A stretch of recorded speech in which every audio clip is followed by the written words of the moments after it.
Today I'd like to talk about update 1.1.1.0 for Battlefield 6. This is the Season 1 update. All the patch notes will be linked down in the description if you want to read over everything for yourself. I'm going to go over the high points, the things I know you'll be interested in, so let's go ahead and hop right into it. They made movement animations and improved movement in general. So this is things like smoother transitions between stances, better vaulting, and physics to prevent the bouncing in air effect after certain scenarios. So I'm sure a lot of you have experienced that, whether it be you, a teammate, or the person you're in a gunfight with. They'll just bounce in the air like they just jumped on a trampoline all of a sudden for no reason, and hopefully that will be fixed with this update. They've also nerfed the progression challenges. So a lot of these are very frustrating. They're not easy to complete. They have not adjusted all of them yet. They said there will be some more changes later in Season 1 in a separate update. But you will see some changes already in game. So for example, the Assault class, having to get kills after you inject yourself with the Adrenaline Injector. It was 50 kills. That is now 3, which is a big decrease, and it will be very easy to complete that. They did not mention if they've made any changes to the challenges, or at least fixed them where the things are not registering correctly. So if you have to deal certain damage with a weapon, hip fire damage, whatever the case may be, a lot of times it's not counting in game. You can complete the game and your challenge bar will not move whatsoever. So hopefully that has been fixed here as well, but they did not mention that. I know a lot of you are probably looking for changes to some of the other harder or more difficult ones that are not mentioned here. I'm hoping that they do change the defibrillator revives for the medic class. That is 75 in one round, and I just completed this myself, and it is so frustrating. It is absolutely ridiculous, and I think that does need to be knocked down to 40 or 50 because that is still pretty difficult to do, but 75 is a bit too much. So hopefully we'll see some changes to that later in Season 1. A fix for the game's bloom and weapon dispersion bugs causing inaccuracy issues.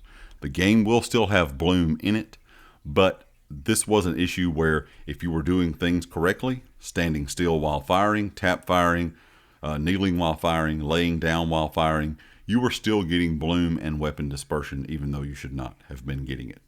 So that has been fixed, but they did make some weapon dispersion changes to the weapons in general. So the heavy hitting weapons, so this will be the weapons that have a bit more recoil in my opinion, they will deviate from the crosshair slower. So you'll see a little bit less dispersion from those heavy hitting weapons than you would before the update. So that deviation will start a little later than it did originally.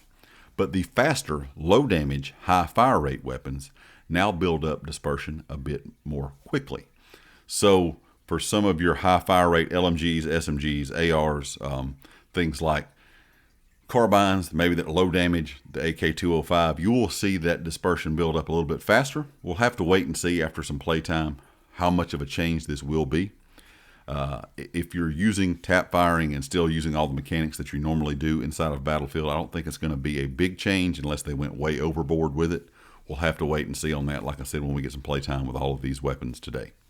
Also, major improvements to lighting and visibility along with smoke and fog reductions to improve visual clarity and make soldiers easier to see.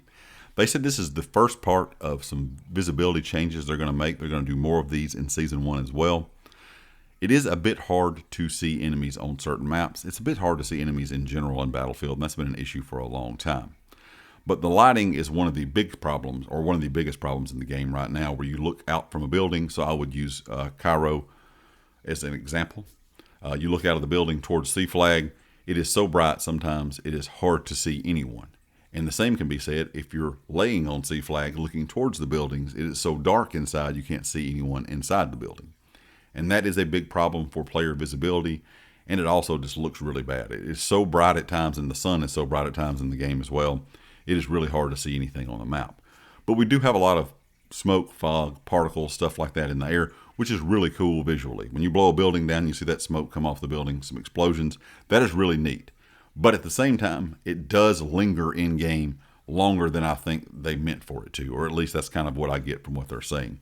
So you'll still see all those cool effects, but they just will not stay on the field as long, and they will be reduced a bit. So hopefully it will make it a bit easier to see enemies on any map that we play. Also, sound effect adjustments to audio mixing for a more balanced soundscape, along with better haptic feedback for controller users. Now, I don't use haptic feedback or vibration in any first-person shooter. That's just personal preference. But if you are a haptic feedback user, I hope this does help out with that controller issue. I'm not sure what that was because, like I said, I don't use it myself. But for the sound effect adjustments and audio mixing,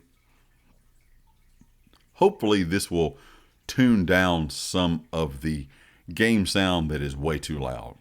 Right now, sometimes when a jet flies over or a helicopter flies over or tanks go by, that really drowns out everything in game. It seems like it is way louder than everything else. And I know a lot of people have said they have issues with hearing player footsteps on certain maps or just in general. I have not really had a big problem with hearing footsteps. At times they get a little bit washed out by everything else going on, but for the most part I can hear enemies pretty well. But hopefully this will fix all of the issues for everyone, no matter what audio problem you're having. I hope this does, like I said, tone down some of the loud sounds in game where it gets way too loud just all of a sudden.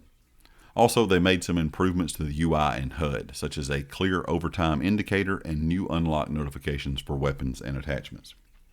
I'm hoping these weapon and attachment notifications, I really wish they would go back to the old, like Battlefield 3, Battlefield 4 days when you unlock something. I really like the way that looks. Right now, when you see that little small kind of pop up on the right side or the left side, I guess, excuse me, of the screen, and it's just that white outline of the attachment, you miss that sometimes. You really don't know what you've unlocked until the end of the game. So hopefully that has been improved. They're not saying anything about any improvements to the UI on the main menu.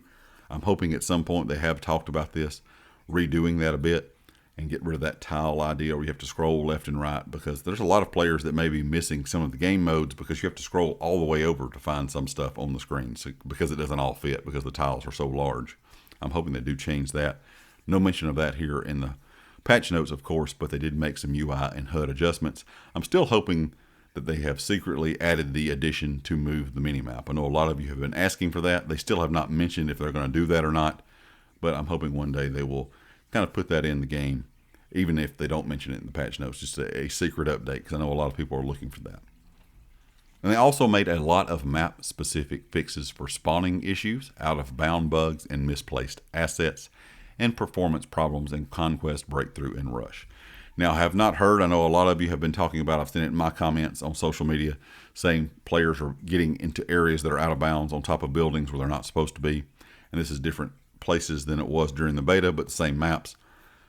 I don't know if those are going to be fixed in this update or not, but I do know there have been issues with certain vehicles getting out of bounds and can't get back in it quickly enough. They have made some adjustments in a back-end update last week. Hopefully they've made more adjustments to that here. And the spawning animation issues, I'm not really sure what that is. I have heard a few people say they've had a problem when they spawn in. They're actually like stuck in the map, or they spawn in the map or under the map, or they spawn in laying down and they're kind of just stuck in that area and they cannot move. I don't know if that is what they're talking about there or if it's something else just overall. But it does look like they're at least working on those problems. I have seen some players talking about those issues when spawning in the game. They did make a lot of changes in this update, a lot of small minor fixes of just problems for things not working as intended. Like I said, audio balance, even not being able to mount on certain things in games. So there's a lot of good stuff they've done here. I think the team has done a wonderful job with listening to player feedback. And I'm sure they're going to have to be listening to a lot more now that we have a Battle Royale in the game as well. So not only are they going to have to update Battle Royale and multiplayer, they're going to have to do both at the same time. So we're going to have to wait and see how that works. And I'm hoping they can balance everything out to where it doesn't affect one or the other too much. If something's not working in BR and works in multiplayer, I hope it doesn't get nerfed or buffed in both if it doesn't need to be. We'll have to wait and see. But anyway, guys, leave me a comment. Let me know what you think about Season 1 here in Battlefield 6. And, of course, if you liked the video, hit the like. If you have not subscribed yet, please do so, and I'll catch you next time. Peace.